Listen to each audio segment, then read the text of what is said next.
The extra presentation at that point. So this is the debate, and the motion is therapeutic communities can never be truly democratic. So what we're going to do is, first of all, we're going to have a vote. So I've got three tellers. If you can position yourself, tellers, please. You have three possibilities. I know a lot of therapeutic communities don't allow abstentions in votes. We are going to allow abstentions. And the proposers and opposers cannot vote, because I know they'll do it tactically. So please, if you agree with the motion, at this moment, therapeutic communities can never be truly democratic. Please raise your hand and keep it raised, and the tellers will take a number. If you agree with the motion, therapeutic communities can never be truly democratic, please raise your hand. Thank you very much. Okay, so I'd like to introduce our teams. Proposing the motion, Rex Haigh, previous chair of the advisory group of the communities, previous chair of the Association of Therapeutic Communities, which was the predecessor to the Consortium for Therapeutic Communities, TCTC. Jackie Chivers, in fact, I'll introduce you as you start to speak. So, Rex Haigh, 4 minutes to propose the motion. Oh, good, it starts already. Okay, I'm going to start with the TC joke. The TC joke is very important. There's only one TC joke. How can you tell the difference between the staff and the members of the therapeutic community? Answer, the members are the ones that get better and leave. Now, I'm going to make three main points in the next 4 minutes. I'm going to demonstrate to you that democracy is impossible, it doesn't work, and we don't want it anyway. Okay? And just the first point about the word democracy, I don't know where that's come from, because Rappaport's original word in the research he did about Henderson was democratisation, which is a process, and I think that's an important difference. Anyway, let me tell you why it's impossible. Western civilization has been trying for nearly 3,000 years to do democracy, and it just doesn't work. I mean, in a way, it looks at the moment like China's doing things better, getting more economy going and stuff without democracy. So there's a big question about whether it's going to work in any way. What does it mean? What does democracy actually mean? A completely flattened hierarchy? To be a bit mercenary about this, does that mean all the patients and staff get paid the same in some way or other? That's a properly flattened hierarchy, surely. Do we vote on everything? Do we vote first past the post? Do we have vaccine transferable vote? Do we have alternative vote? Do we have representative democracy, where there's a chair and a secretary who carry more clout than the others? It starts to get a bit lost, doesn't it? Is it just that everybody's voice is to be listened to, even the long-winded and irrelevant people? Yes, of course it's that. It's this much at least, but that's not democracy. We're talking about something else, which I'm going to come back to in a minute now. It's very good. Two recent examples of what we've done that show it can't really be a democracy. In our little TC we're just starting up in Slough. One thing we did was we shut up our group, the prep group for the programme, because they were being extremely disreputable behaviour, going out and having coke parties and things. So we had to shut the whole group and start stuff again. Now that's not a democratic thing to do, but the whole thing would have collapsed if we hadn't done that. Another one is somebody a couple of weeks ago wanted a vote in order to delay everybody's leaving date by a week, because we had a week to move premises. And they said, this isn't fair, we're getting a week's less salary. So we decided to move everybody's date by a month. And so that was the way the sort of democracy works then. Next point I want to make is we don't want democracy anyway. If we have a full political democracy, it will just get besieged with all the problems that political democracy gets, really. Bureaucracy, factionalism, and just getting sclerosed and stuck down with things. What we want, though, is an emotional democracy, where everybody's feelings matter equally. And we're always questioning how we do things. We're never satisfied with it or sort of smug about it, or we're sort of not arrogant about it to believe we're the only way of doing it. But we're always open to talk about things and to think about things. So democracy is not a thing you get to, a place you get to. It's a direction of travel. Travel about fairness, about doing things with respect to each other. Okay, last couple of points. How am I doing? Okay. In a way, the whole thing, of course, is about power and relationships. I've always argued that power can't exist in people, it has to exist in the relationship between people. And that's the key thing in therapeutic communities, relationships. And reaching an agreement about how we get on with things, how we do stuff, and how we get on with each other. So democracy, I think, if we focus on relationships, democracy almost fades into the background and becomes irrelevant. Because the thing that works in the therapeutic community is the relationships and the way we relate to each other. And it's a bit of a whispery old word that had to do with some research that was done in the 1950s. And really, I think we need to move on now. We're in the 21st century. End.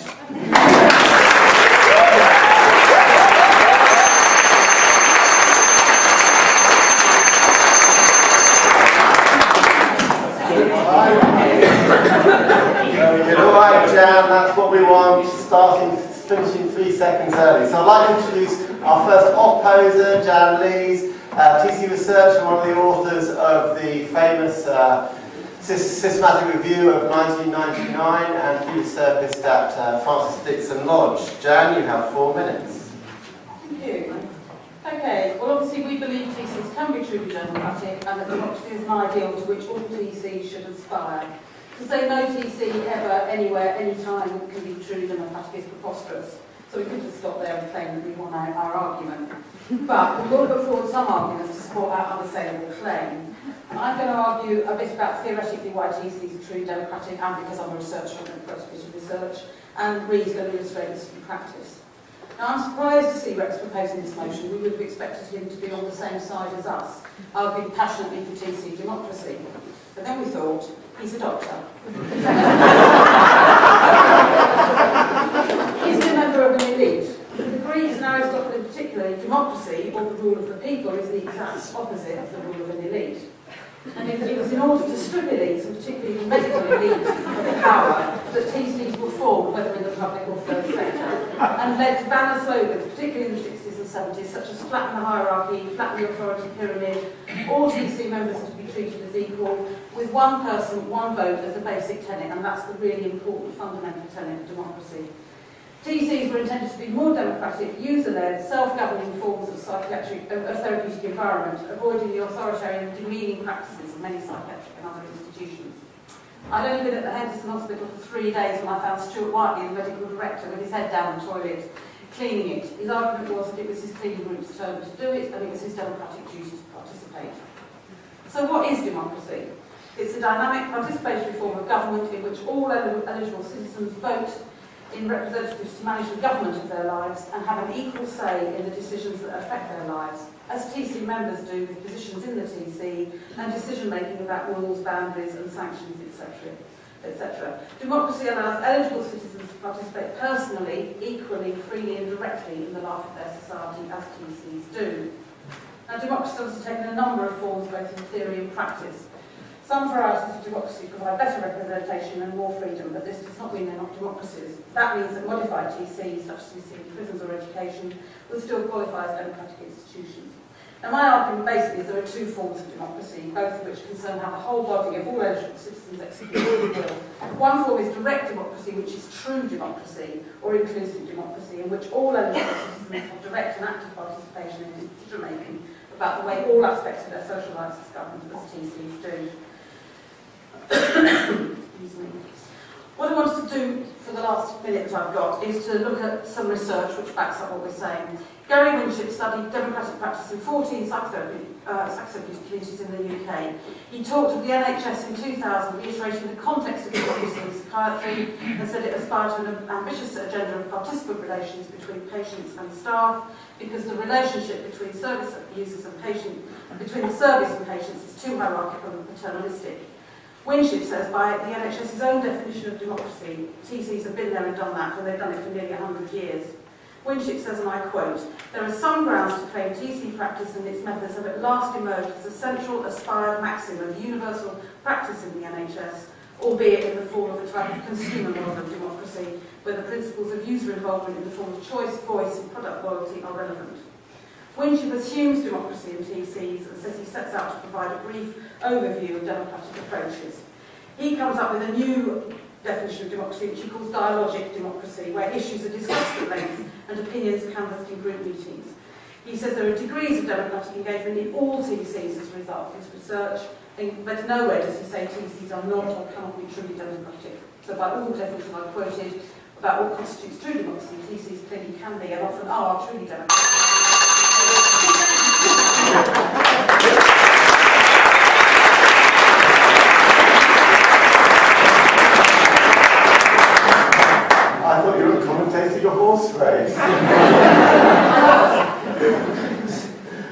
Jan, very much. So the second proposer, Jackie Chivers, who's the Director of Therapy at Dovegate. Jackie, you have 4 minutes. Thank you. So Jan makes some very valid points. Unfortunately, she's wrong. So in a democracy, all people have an equal say in decision making. In a TC, residents and staff have a voice and they participate in the processes of decision making, but the decisions are not necessarily made according to the majority rule, and therefore the decision making process is not truly democratic. The power in a TC, as Rex was saying, ultimately resides with the people who run the TC, who control its processes and its structure. Even the accredited, manualised nature of the work provides dictation of the processes and the structures. There's no true substantive freedom procedurally, and therefore no true democracy. All participants in a democracy should have the right to equality and freedom. However, the equal vote and majority rule don't apply to all processes. For example, those who control most TCs generally retain the right to veto decisions for what they see as the benefit of the TC as a whole. This is not truly democratic, despite being protective of the inherent nature of the TC. It's democratisation, which is not the same thing. For example, residents have the right to give feedback about selection of staff, but they don't have the ultimate decision about who's selected. They absolutely have a voice. They're empowered to use it, but they don't have the outright power to rule. They don't have the power to oust those who run the TC. They don't have the right to a vote of no confidence. If they don't like the enforced structure and process, it can't be changed without changing the heart of the TC, which is not acceptable. Their only choice then is to leave or to be deselected. Certain rules and regulations are stated within the Constitution that members of the TC have to be elected in order to remain within the TC and get their section closed down.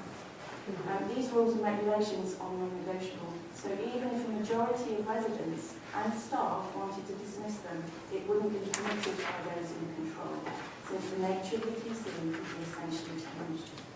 However, the existence of rules and regulations that are non-negotiable means true democracy is not possible. Well, I've still got a minute and a half left and I'm done.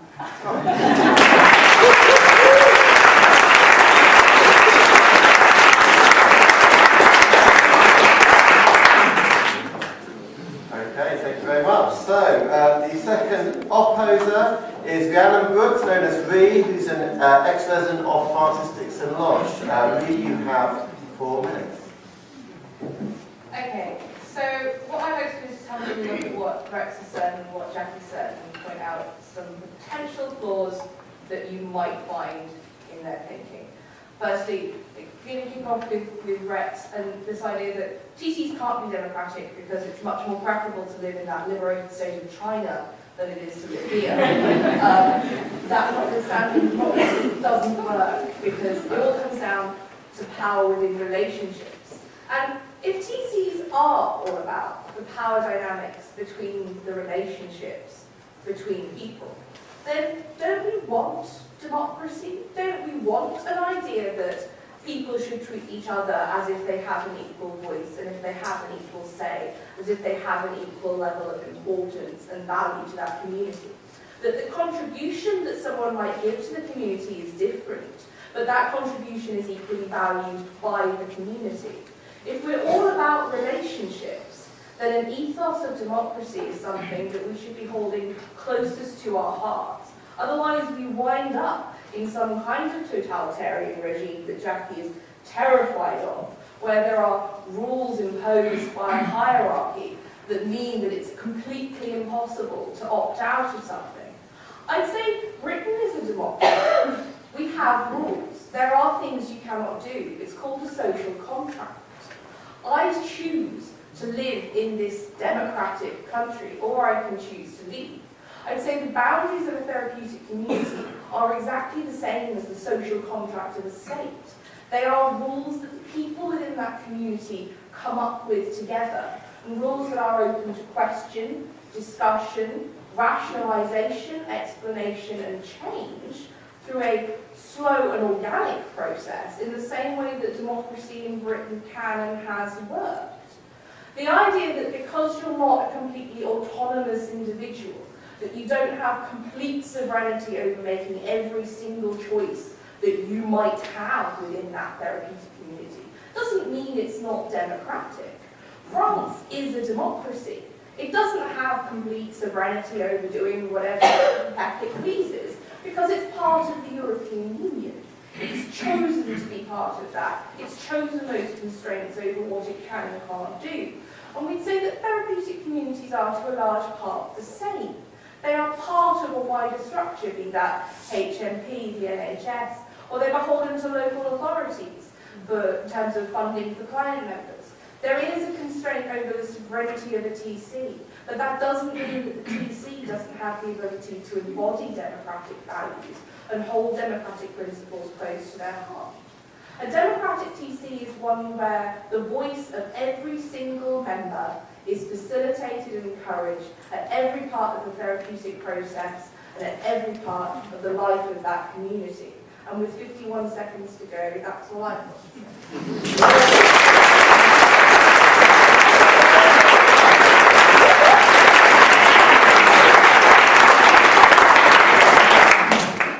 Wow. My understanding about France's relationship with the EU is that they still did exactly what they wanted. Okay, so we have got an hour for challenges, questions from the floor. Are we going to use the roaming mic for this? Or? So we're going to have a roaming mic. So if you disagree violently or mildly, if you agree and you want to bolster the arguments, if you want to tear down the ad hominem arguments, if you want to build up the analogies, then please raise your hand and have your say. I'm glad you said ad hominem, because that means it's all directed at Rex. It's fine. Yeah, exactly. So who would like to kick us off? Let's sum up. Consider your vote, because after two summing up statements, we're going to have another vote. And consider whether they are able to address the various points that were brought up in the middle section. So Rex, please complete your summing up in 2 minutes. Thank you, Steve. Now, I perhaps made a little mistake mentioning China, because I do democracy and democratic processes on the whole. But I do object to Jan and her team and the way they hijacked the logic, and it's the logic of experts that they were using against us. And the logic of experts means there's an us and a them. And I've always got a trouble with us and them in communities, and we were hearing it in some of the points just now. And us and them is exactly what we need to avoid in having the right sort of relationships in therapeutic communities. And that's the abuse of power of the us and them that many people are actually suffering with in the first place. What we need to do is really hear the voice of the dispossessed. We almost need affirmative action for people who are in some way marginalised or excluded to be heard properly in the therapeutic community. That's the democracy we're talking about.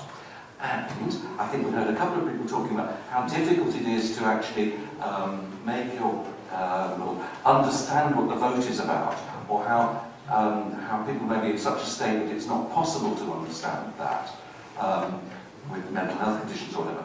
But it's exactly working towards that understanding, and that understanding together that is the democratic process that will be in some way part of the healing that's needed. The other thing I would say, and somebody made this eloquently for me on the other side for some reason, saying they were both is that it's the process that matters. It's trying to get ever closer to democracy, and that is important. I'm not against democracy in any way. Of course I agree with things being as fair and democratic and open as possible. But it doesn't mean a TC can ever be perfectly democratic. It's a journey we must make and a direction of travel with an intention to be more democratic, more fair, and for something fair. Thank you very much.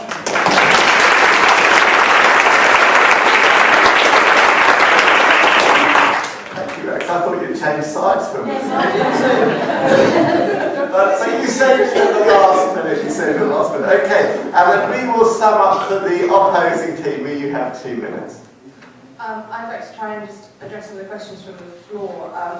We have this idea that residents come in initially to a therapeutic community and they need some sort of guidance from the hierarchy in order to understand what's going on. I would say that that's where peers come in within the therapeutic community, that that any society has a kind of hierarchy, but it's one that evolves sort of almost organically and naturally.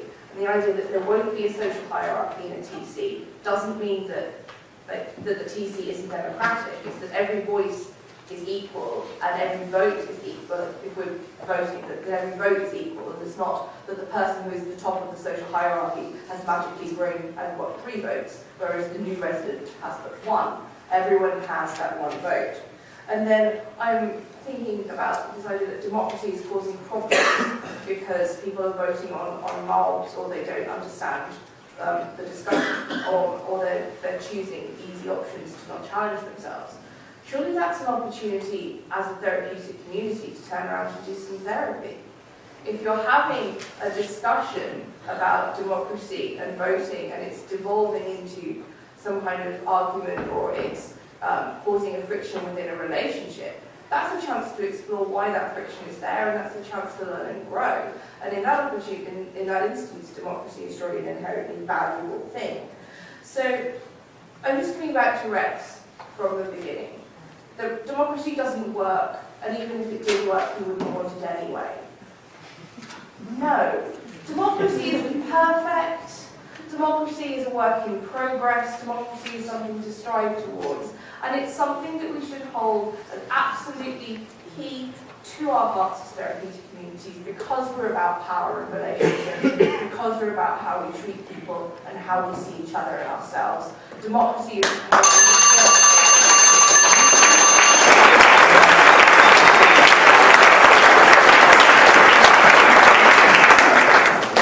Tell us, can you take your place, please? I think there was a little bit of misrepresentation going on actually there, but that is the privilege of the debaters, and it's also a demonstration of the use of power, the power of the microphone. So please prepare your votes. Have a think about whether you are more likely to agree with the motion now, and if you are, please raise your hand, and keep it raised clearly for the testing count. Those who agree with the motion, that therapeutic communities can never be truly democratic. If you agree with the motion, having heard all the arguments, please keep your hands in the air, and please do vote for, against, or abstain. They don't want to know. So, before the debate, for the motion, 84. Against the motion being therapeutic communities can never be truly democratic. For, 84. Against, 23. Abstentions, 10. That was before the debate. It's tense, isn't it? After the debate, agree with the motion, 90. Wait. Against the motion, 29. An increase of 6. Abstentions, 9. A decrease of 1. I declare it a draw.